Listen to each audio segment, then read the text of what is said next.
Assalamualaikum warahmatullahi wabarakatuh.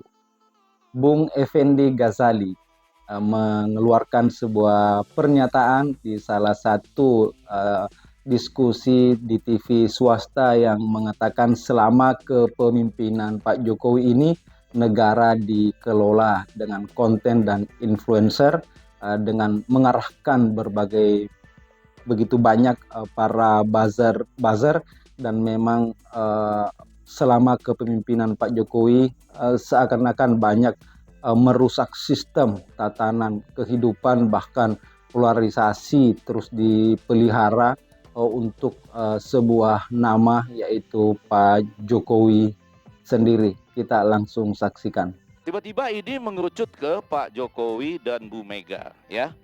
Nah, saya mulai mencari-cari apa yang paling menarik dari Pak Jokowi dan Bu Mega, ya. Pada waktu itu Pak Joko Widodo diusulkan oleh banyak orang untuk 3 periode, betul ya? Ya kan? Dan Pak Jokowi menanggapi bahwa itu cuma usulan, saya enggak tahu, gitu ya. Kan dia nggak tahu itu usulan, tapi usulannya banyak betul gitu. Dari banyak, oh iya itu maksudnya mau menampar muka saya dan lain sebagainya. Tapi usulannya banyak betul. Langsung dipotong oleh Bu Mega kan? Pada waktu itu yang mengatakan memangnya ini negara nenek moyangmu. Ya, itu tegas betul ya, Datuk Karni Ilyas ya. Jangan pernah. Nah, orang yang mengusulkan misalnya 3 periode itu sekarang masuk istana loh. Ya kan, teman kita sering muncul di ILC ini, ya kan? Ya nggak apa-apa dong, bahagia, kita ikut bahagia kalau orang senang. Ya kan, nggak ikut apa? Kan teman kita, ada sudah tahu. Ya. Artinya kita bahagia kalau teman kita senang gitu. Jadi itu pernah terjadi ya. 3 periode yang tidak dihentikan, jangan pernah bicara 3 periode. Saya setia pada Pancasila misalnya gitu ya, dan konstitusi. Betul kan? Harusnya begitu. Tapi Bu Mega yang mengatakan jangan pernah berpikir itu, memangnya ini negara nenek moyangmu. Itu poin 1 ya. Kalau kita berbicara tadi karena dikerucutkan ke Pak Jokowi dan Bu Mega. Yang kedua sekarang menarik. Apa perbedaan Pak Jokowi dengan Bu Megawati? Menurut saya begini, kenapa Pak Jokowi langsung ya tidak betah begitu selesai menjadi presiden terus turun sekarang ya, turun kan ke beberapa pilkada ini, karena memang basis pemerintahan dia itu adalah influencer, influencing, betul loh. Pak Sujiwodojo nanti tolong dijelaskan tentang budaya influencer dan influencing ini, terutama karena gini, sehingga akhirnya orang mengatakan NKRI bukan lagi dulu negara coklat atau kepolisian dan lain-lain itu, tetapi disebut sebagai negara konten dan republik influencer. Itu kan, itu fakta. Coba, kalau ada apa-apa siapa yang diundang ke istana? Influencer, betul nggak? Kalau kampanye makan bakso sama-sama, siapa yang diundang? Influencer. Apa? Anda pernah nggak diundang ke istana? Belum. Nah, saya ingin mengatakan ya, 5 tahun ya. 5 tahun sebelumnya ada? Nah, alhamdulillah saya nggak pernah gitu ya. Saya ingin mengatakan pada masa pemerintahan Pak SBY, kami dulu punya acara Republik Mimpi. Terima kasih. Kalau kita dalam kesulitan dibela oleh Datuk Karni Ilyas. Dibela dulu. Dan itu pemerintah nggak suka. Gitu. Pernah juga ya tampil ya berkali-kali di kita ya. Pemerintah juga nggak suka waktu itu. Tapi beberapa kali di bulan puasa itu kita diundang oleh Pak SBY ke istana. Ya saja, buka puasa bersama gitu ya, sama-sama merayakan saling bulan suci gitu. Itu kehebatan PSBY. Iya betul. Dan yang ini nggak ada, nggak apa-apa juga. Kan nggak diundang juga nggak apa-apa kan. Ada orang yang memang jalurnya di jalur yang seperti itu. Profesor Sapiro, profesor saya di Cornell bilang gitu. Nggak ada masalah. Kalau Anda di jalur itu bukan salah Anda. Yang salah adalah teman Anda kemudian berubah jadi penguasa. Sehingga Anda akan berhadapan dengan teman Anda gitu. Iya kan? Pada saat ini kita 30 hari agak diam karena kita memberikan benefits of the doubt. Nah, sekarang udah pas tanggal 20 nih, waktu kita rekaman, tayang besok. Kita sudah mulai boleh mengatakan, sudah selesai benefits of the doubt, lalu kita bilang. Nah, kenapa saya katakan negara konten dan republik influencer ini memang gayanya demikian. Gaya pemerintahan 10 tahun ini demikian. Sehingga nggak sabaran nih, Pak Joko Widodo akhirnya turun menjadi orang yang berusaha mempengaruhi ini. Apakah ada pengaruhnya? Nanti saya mulai ke poin 4 itu. Nah, poin apa? Oh iya. Enggak, dia menjadi influencer segera. Dari presiden langsung jadi influencer. Karena memang selama memerintah banyak dibantu oleh dan mengandalkan influencer. Biasa aja kan? Apa? Ya peran. Mudah-mudahan cita-citanya jangan jadi influencer ya, tapi artinya berganti peran sementara ini. Nanti baru jadi sekjen PBB mungkin ya.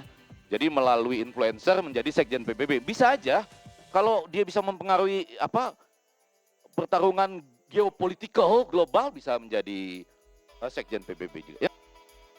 1928 ke 2023, 95 tahun kemudian, ada seorang pemuda memimpin sebuah partai. Dalam 2 hari dia jadi pemimpin partai. Pemuda ini menelpon suami dari tantenya untuk meminta kakaknya dijadikan calon wakil presiden atas perintah bapaknya. Anda bayangkan, 1928 pemuda mendeklarasikan keinginannya untuk memelihara bangsa. Pemuda yang ini disuruh bapaknya untuk memelihara keluarganya. Jauh sekali jarak ideal kita dengan apa yang pernah disumpahkan 95 tahun lalu. Nah, sumpah ini yang membuat kita percaya bahwa kepemimpinan Indonesia ke depan ada di tangan pemuda, ada di tangan anak muda. Dan itu bahkan yang dijanjikan oleh Presiden Jokowi. Akan ada bonus demografi. 2030-2045, kalian anak muda akan dapat bonus demografi. Yaitu pendapatan kalian akan meningkat. Ternyata yang dimaksud dengan anak muda oleh Pak Jokowi adalah hanya 2 orang, yaitu putra-putranya.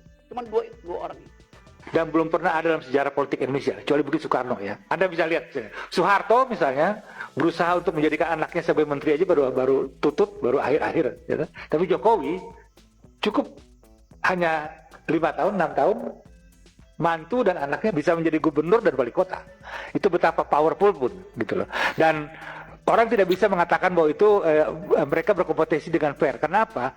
Karena tetap influence Jokowi itu ada di balik itu semua.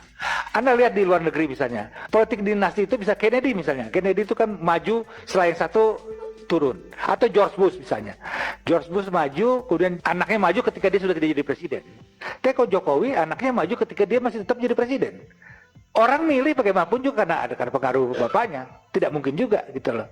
Setidaknya 20-30% orang milih karena bapaknya. Jadi politik dinasti itu sejak awal sebenarnya sudah dibangun oleh Jokowi. Pak Jokowi meskipun sosok dari sipil yang merangkak jabatannya perlahan-lahan mulai dari wali kota Solo, gubernur Jakarta sampai dengan presiden 2 periode selama 10 tahun itu, kepemimpinan Pak Jokowi sebagai presiden Indonesia syarat dengan kontroversi dan juga berbagai macam konflik-konflik verbal khususnya di media sosial. Terjadi begitu banyak polarisasi karena di dalamnya ada buzzer-buzzer yang bekerja, yang terus memuja-muja Pak Jokowi sehingga siapapun yang menyerang, siapapun yang memberikan kritikan, masukan terkait dengan kebijakan yang dipandang dari tidak sesuai dengan kebutuhan bangsa dan juga tidak bersentuhan langsung dengan kemakmuran, dengan kesejahteraan masyarakat, maka para buzzer-buzzer ini tidak segan-segan menyerang balik melalui media sosial ataupun dengan pernyataan-pernyataan yang lain. Dan ini kita sudah merasakan semua, seakan-akan hegemoni Pak Jokowi ini tidak ingin memudar, sehingga di dalam pilkada ini yang hari ini berlangsung, sebelum-sebelumnya juga mengendorse, bahkan turun langsung berkampanye terhadap calon yang didukungnya. Ini menunjukkan bahwa ada sebuah gejala di dalam diri Pak Jokowi ini yang terus ingin disanjung, yang ingin terus menunjukkan powernya, hegemoninya di tengah masyarakat. Namun tidak sedikit sorotan, kritikan tajam datang dari berbagai pihak, sampai dari masyarakat hingga tokoh-tokoh nasional, para pengamat, bahwa seharusnya Pak Jokowi ini tidak menunjukkan lagi kekuatannya setelah purna jabatan dari presiden.